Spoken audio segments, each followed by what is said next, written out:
वो टूरी ते पाव भर के कालेदार हंसका भर के अरे दिखस वो टूरी ते पाव भर के कालेदार का भर के।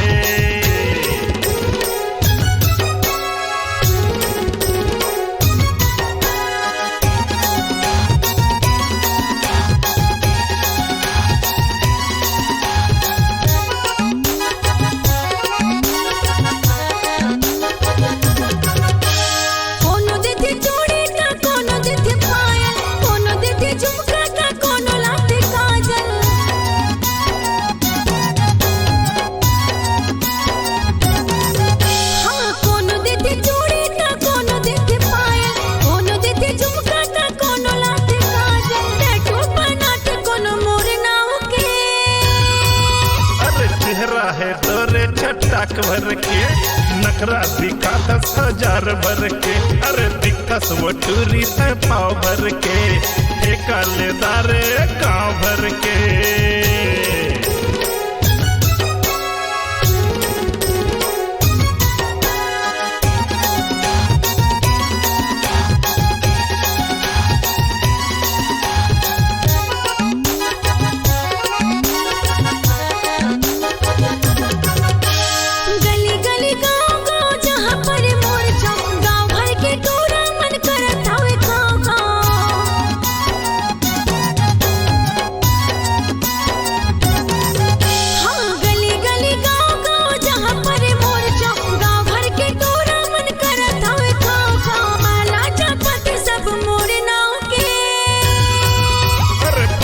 महावस्त झोर भर के पूछे नहीं तोला नी पोर भर के अरे दिखस वो टूरी ते पाव भर के कालेदार गाँव भर के।